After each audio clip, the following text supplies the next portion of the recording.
नमस्ते। चलिए, आज उस एक सवाल की गहराई में उतरते हैं जो अक्सर विश्वास की राह पर हम सब के मन को झकझोर देता है। ये सवाल मंदिरों की घंटियों में और हमारी खामोश प्रार्थनाओं में गूंजता है कि जब हम पूरी श्रद्धा से महादेव को पूछते हैं तो जीवन में कष्ट कम होने के बजाय बढ़ते क्यों चले जाते हैं। आज हम कोई आसान जवाब नहीं खोजेंगे, बल्कि हम साथ मिलकर इस वेदना को, इस दर्द को समझने की कोशिश करेंगे, ताकि हम इसके पीछे छिपे गहरे अर्थ तक पहुंच सकें। अक्सर लगता है ना कि हमारी भक्ति का फल कहीं खो सा जाता है। इसे समझने के लिए एक बहुत ही सरल सी कल्पना करते हैं। सोचिए कि हमारा ये जीवन एक सोने के पात्र जैसा है, एकदम अनमोल। और हमारी सारी प्रार्थनाएं, हमारे व्रत, हमारी श्रद्धा, वो सब पवित्र जल की तरह है जिसे हम हर रोज इस पात्र में भरते हैं। लेकिन जब हम मंदिर से बाहर आकर किसी की निंदा करते हैं, झूठ बोलते हैं या किसी का अपमान कर देते हैं, तो हम अनजाने में ही उस सोने के पात्र में छेद कर देते हैं और हमारी सारी भक्ति, सारा पुण्य उसी पल बहकर व्यर्थ हो जाता है। असल में भक्ति दो तरह की होती है। पहली है सकाम भक्ति, यानी लेन देन वाली भक्ति। हे प्रभु, मेरा ये काम कर दो तो मैं ये चढ़ाऊंगा। ये एक तरह का सौदा है। और दूसरी है निष्काम भक्ति, जहां हम कुछ मांगते नहीं, बस प्रेम और समर्पण के भाव से पूजा करते हैं। और यही असली बदलाव लाती है। इस एक बात को बहुत गहराई से समझना होगा। अगर हमारी भक्ति इसलिए टूट जाती है क्योंकि हमारी मांगें पूरी नहीं हुई, तो वो भक्ति कभी थी ही नहीं। वो बस एक उम्मीद थी, एक अपेक्षा थी। तो फिर ईश्वर के द्वार पर कौन कौन आता है? इसका बहुत ही सुंदर जवाब हमें भगवद गीता में मिलता है। गीता कहती है कि 4 तरह के लोग ईश्वर को पुकारते हैं। पहले हैं आर्त, यानी दुखी लोग जो अपने कष्टों से छुटकारा पाने के लिए आते हैं।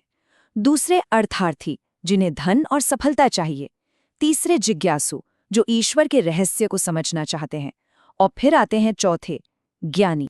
इन चारों में से सिर्फ ज्ञानी ही एक शुद्ध, निस्वार्थ भक्त है।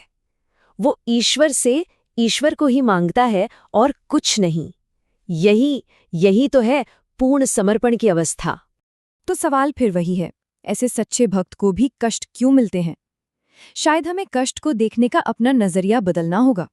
ये कोई सजा नहीं है, ये तो आध्यात्मिक शुद्धि की प्रक्रिया है। एक भक्त के जीवन में कष्ट आते हैं ताकि उसके पिछले जन्मों के कर्मों का हिसाब पूरा हो सके। जैसे आग में तपकर सोना और भी शुद्ध होता है, वैसे ही कष्टों की अग्नि उसके विश्वास, धैर्य और समर्पण को निखारती है। यह हमें सिखाती है कि जो अस्थायी है उससे मुंह तोड़कर जो शाश्वत है उसे कैसे देखें।